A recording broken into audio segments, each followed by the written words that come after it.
Hi Sachin, firstly welcome on our channel FIFA food. Thank you so much. क्या कहना है Sachin spotlight के बारे में? अरे वो जर्नी किस तरीके की है? यार बहुत ही अमेजिंग रिस्पॉन्स आया है लोगों का एंड मैंने सोचा नहीं था कि खुद का शो बना दूंगा। और बहुत सारे सपने होते हैं लाइफ में, ये मेरा एक सबसे बड़ा ड्रीम प्रोजेक्ट था जो मैंने कंप्लीट किया है। और एपिसोड 2 और 3 के जो गेस्ट होने वाले हैं वो बहुत ही अमेजिंग होने वाले हैं। तो आई थिंक हम सबको वेट करना चाहिए क्योंकि अच्छी चीज़ों में थोड़ा टाइम लगता है, इसलिए थोड़ा एपिसोड 2 में टाइम लग रहा है। बट जब आएगा तो ऐसा आएगा कि आप लोग याद रखोगे फॉर श्योर। वेल, फैंस तो एक्साइटेड है ही सेकेंड और थर्ड एंड मोर के लिए। फिर भी थोड़ा सा स्पिल पिन कर दीजिए कि इतना क्या क्या खास है। यार बहुत मतलब वो ये कि मैं रिवील नहीं करना चाहता, बट काफ़ी फेवरेट्स हैं जिनको मैं बहुत प्यार करता हूँ। और मैं बहुत, और ऐसा नहीं कि हम लोग सिर्फ एक एपिसोड शूट कर रहे हैं, सिर्फ एपिसोड 2 शूट कर रहे हैं, हम लोग 3 एपिसोड प्लान कर रहे हैं एक साथ। तो काफ़ी हसल चल रही है, टाइम भी बहुत लग रहा है, बट जब एपिसोड 2 ड्रॉप होगा तो आप लोगों के लिए सबसे ज़्यादा वर्थ इट होगा वो चीज़। वेल, जब हमने आपसे लास्ट टाइम बात की थी आपने कहा था कि कुछ तो स्पेशल आ रहा है, फिलहाल के बाद कुछ तो आ रहा है। तो वो अब हमें पता चल गया है कि ये Finally. आपका शो ही है। लेकिन कहीं ना कहीं लोगों का डायरेक्शन एंड आपका भी डायरेक्शन कहीं और था बिग बॉस की तरफ, तो वो चीज़ें क्यों नहीं हो पाई? यार मुझे ऐसा लगता है कि हर एक चीज़ के लिए राइट टाइम होता है एंड हम सब लोग ये सोचते हैं कि टाइम देना चाहिए चीज़ों को। और जब चीज़ें टाइम के हिसाब से होती हैं और भगवान की मर्जी से होती हैं तो सबसे ज़्यादा बेस्ट होती हैं। तो मैंने ज़्यादा इंसिस्ट नहीं किया कि मैं बिग बॉस में जाऊँ, करूँ कि भाई मेरे को जाके मर जाना है बिग बॉस के घर में, ऐसा सीन नहीं था। बट यही है कि जब होगा तो ऐसा होगा कि वो लोग याद रखेंगे उसको फॉर श्योर। वेल, आप तो नहीं लेकिन आपके फ्रेंड्स जरूर गए फ्रॉम देखो कितनी अच्छी बात है। मुझे ऐसा लगता है कि हम लोगों ने इतना सुपर हिट सीजन दिया, सारे कंटेस्टेंट्स ने मिलकर, शो मेकर्स ने इतना अच्छा शो बनाया जिसकी वजह से 2 लोग शो से बिग बॉस पहुंच गए। तो मुझे ऐसा लगता है हर किसी की डेस्टिनी होती है एंड जो चीज़ें लाइफ में मैंने अचीव करी हैं वो शायद कोई और अचीव नहीं कर सकता, जो कोई और अचीव कर रहा होगा वो शायद मैं अचीव नहीं कर सकता। तो हर किसी की एक जर्नी डेस्टिनी है and I believe on my destiny, I will kill it for sure. Okay, well, अभी हम दिग्विजय और कशिश की बात कर लेते हैं। बिग बॉस के घर में हैं दोनों, आप कितना देख रहे हो और कैसा लग रहा है उनका गेम? यार मैं ये पहला सीजन है जिसको बहुत ही अच्छे तरीके से फॉलो कर रहा हूँ। एटलीस्ट मैं कोशिश कर रहा हूँ कि मैं देख पाऊँ सफिशिएंट जितना मेरे को रिक्वायर्ड है। तो मेरे को काफ़ी मज़ा आ रहा है ये सीज़न देखने में। काफ़ी स्पाइसी सीज़न है और बहुत सारी चीज़ें हो रही हैं। तो उतना एक्सपेक्टेशन जितना था मेरा उतनी ज़्यादा चीज़ें नहीं हो रही हैं सच बताऊँ तो, बट मज़ा तो आ रहा है, वैसा है। वेल सचिन, जैसे आपने कहा कि बहुत कुछ एक्सपेक्टेशन था जो नहीं हो रहा है, यही आई थिंक कहीं ना कहीं फैंस और बिग बॉस के व्यूवर्स का भी रिएक्शन होगा। बट आपसे ही शुरू करते हैं, आपसे ही बात करते हैं कि आपको क्या लगता है, क्या ऐसी चीज़ कमी है जो आपको ही मज़ा नहीं आ रहा है? आई थिंक फ्लो यार, पता है क्या होता है ना, कई बार आप किसी से अगर अपना रिवेलरी रख रहे हो सो थ्रू आउट रखो। ऐसा नहीं होना चाहिए कि वो रिवेलरी चल रही है और फिर बीच में बातें भी कर रहे हैं, फिर 10 चीज़ें अलग हो रही हैं। तो कई बार क्या होता है ना, इंसान ना इमोशन से कनेक्ट करता है, जो भी वो फील करता है अपने फेवरेट कंटेस्टेंट के लिए, फिर वो स्टेप बैक चीज़ें हो जाती हैं तो उनका मन खट्टा हो जाता है, यार मज़ा नहीं आया देख कर, हम तो कुछ और एक्सपेक्ट कर रहे थे। और आई थिंक कंटेस्टेंट्स थोड़े ठंडे चल रहे हैं from the beginning. Wild cards के आने के बाद एटलीस्ट सीजन थोड़ा इंटरेस्टिंग बन रहा है, 3 और नए वाइल्ड कार्ड डाल दिए। मुझे ऐसा लगता है कि बिग बॉस वालों ने वाइल्ड कार्ड वर्ड को बहुत ही सीरियसली ले लिया। इतने भी वाइल्ड कंटेस्टेंट नहीं डालने चाहिए शो पर यार। वेल, ये जो भी बात आपने कही है, ये बात बिग बॉस ने भी कही है डायरेक्टली इनडायरेक्टली दिग्विजय को। चाहे वीडियो दिखा के कि यार आप लोग आए तो लड़के हो लेकिन घर में आप एक दूसरे को एडवाइस दे रहे हो कि यार ऐसी चीज़ मत कर, या दिग्विजय सिर्फ गेम ही चल रहा है, या दिग्विजय और कशिश की वीडियो दिखा के जहाँ पे बोलते हैं ना, कशिश कह रही है कि यार चीज़ें या तो फ्रेंडशिप या तो दुश्मनी, बट दिग्विजय बोल रहे देखते हैं ऑन ग्राउंड गेम क्या होगा।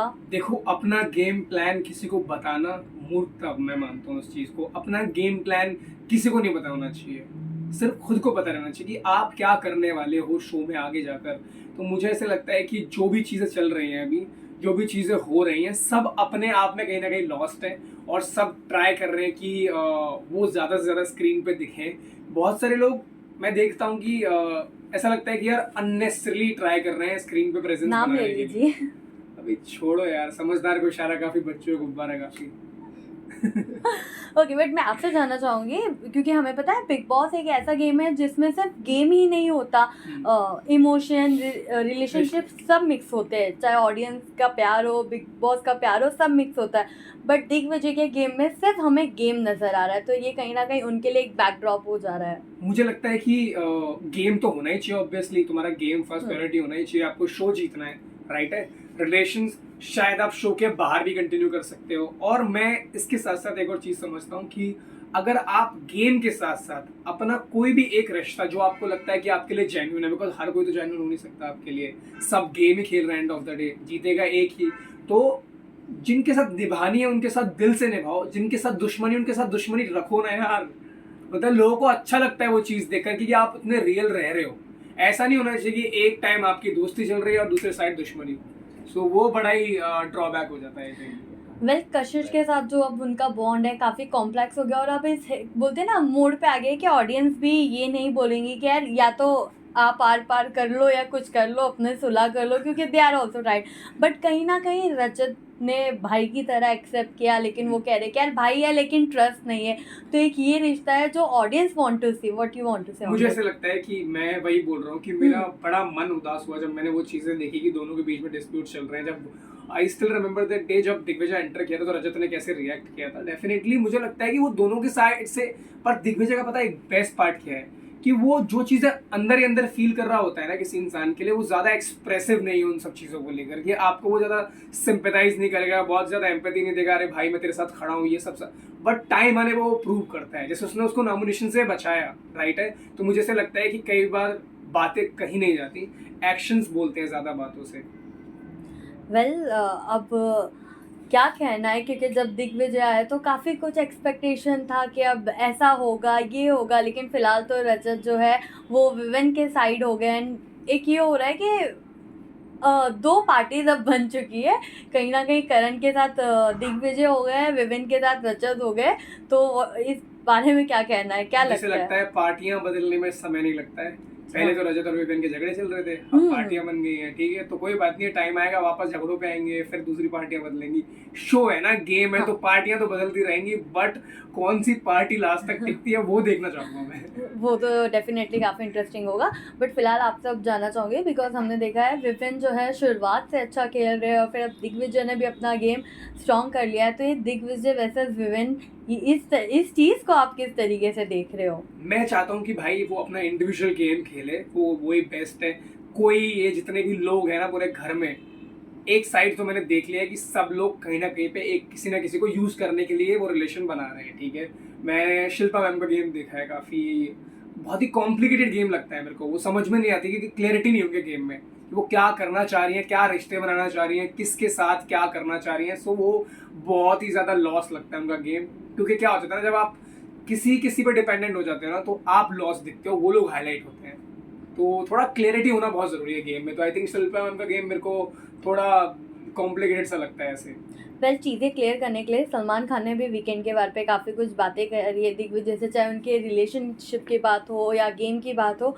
सो व्हाट यू टू से, क्या लगता है सलमान सर के बताने के बाद अब उनका गेम और स्ट्रांग होगा? यार मैं एक चीज मानता हूँ कि देखो, किसी पर्सनल लाइफ को इतना ब्रूटली सामने लेकर आना, थोड़ी ये चीज बहुत वैसी है कि मतलब समझ लो ना कि सामने वाले को किस लेवल पे हर्ट हो जाए या कैसी चीजें, क्योंकि ऑडियंस क्या है ना, ऑडियंस वो समझती है जो उनको दिखता है। कई बार कुछ चीजें ऐसी होती हैं जो हिडन जेम्स की तरह होती हैं जो दिखती नहीं है। अब जो दिग्विजय और उन्नति के बीच में चीजें हैं वो क्रिस्टल क्लियर सलमान सर को पता है, या फिर ऑडियंस को एकदम पता है क्लैरिटी से कि क्या चीजें हैं। हम सब एक अजम्पशन लगाते हैं कि ये चीज ऐसी हो सकती है, क्या पता वो चीज वैसी ना हो। तो I think we should stop judging people, we should stop assuming things. जो है वो उन दोनों के बीच की चीज है, वो लोग सॉर्ट आउट कर लेंगे, इतने समझदार हैं।